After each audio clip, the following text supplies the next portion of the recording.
Hey guys, Canadian Boy Mike here from the north, way up there where it's really cold. How's it going? Alright, so today we're going to talk a little bit about rest times. And what I mean is rest times between exercises during a workout. So why are we even talking about rest times? Well, first of all, there's lots of confusion on the topic. A lot of times people get prescribed arbitrary numbers like 2 minutes, 60 to 90 seconds, 3 to 5 minutes. What does this all mean? I don't know. We're gonna look into that a little bit further here. So that's one reason why we might want to look at rest times. Another is either we can save a lot of time by not resting too long, so we don't have to spend all day in the gym working out, or on the flip side of that is if we actually rest too little, are we going to be losing out on our optimal gains and strength and the things that we're actually there for? So we're going to look at 4 criteria, and these 4 things are going to tell us if we're recovered enough to go into our next set. So the first one is local muscle recovery. So what that means is the muscle that we're training actually recovered enough to do our next set and to get a decent amount of reps. So that could be anywhere from 4, 5 upward.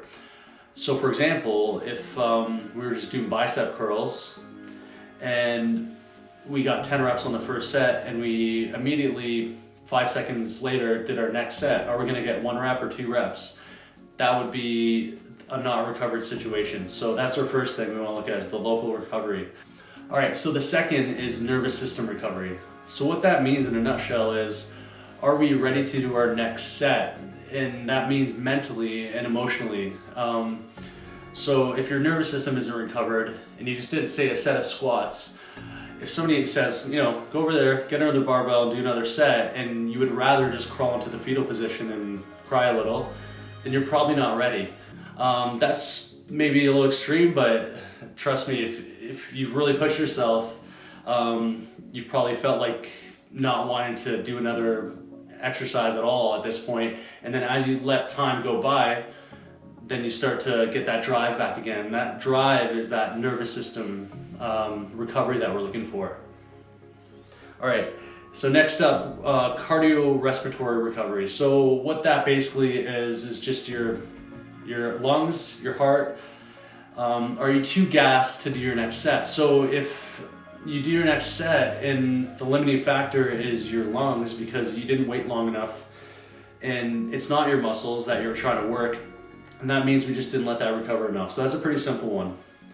So the last one out of the 4 we want to check is our supporting muscles. Are they recovered yet? So what that means is, say you're doing a bench press, and bench press is known to work the chest, yes? So if we do the bench press, but our triceps are the limiting factor, and we're working on our chest here, that's our supporting muscles not being recovered enough. So we want to make sure those are recovered as well. Some ideas of how this is going to work is every time you work out, you're going to, kind of check off these things. You're going to say, is the muscle I'm working, is that recovered?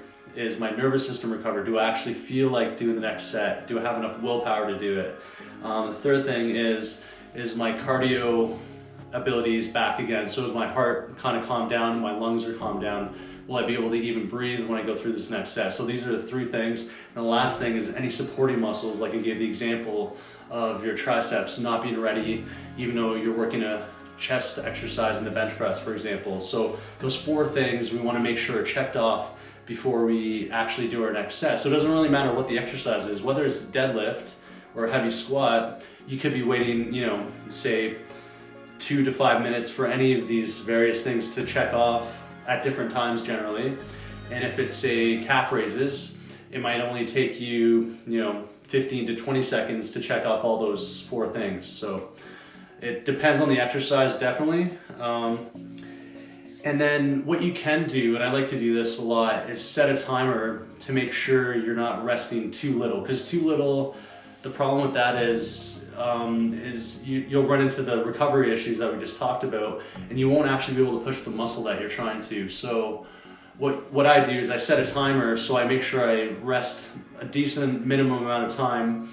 And this is based on my, knowing the exercise and how long I kind of need. And then from there, I assess everything. So I don't have to worry for the next, say 3 minutes after my deadlifts. And then after 3 minutes, I'll still probably assess and maybe even wait another minute or two, depending on how I feel. So that's just an example of how you can use a timer. You don't want to set it too short though and just go on the timer just because the timer went off. You want to kind of gauge all these recovery things. So lastly, this is based on muscle and strength building.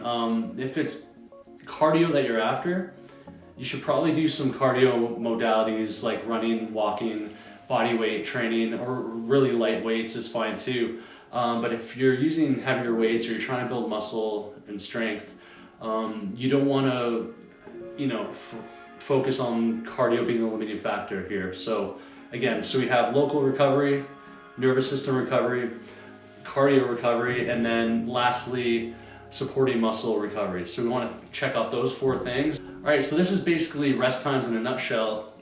If you just think about those 4 things, you don't really have to have any set parameters. It's just based on your feeling towards, your local recovery, your nervous system recovery, your cardio recovery, and your supporting muscle recovery. So you want to think about those 4 things, and if those are checked off, you're ready, you're set. All right, hopefully you guys found this helpful, and this might clear up some rest time questions that you might have had previously. All right, see you next time.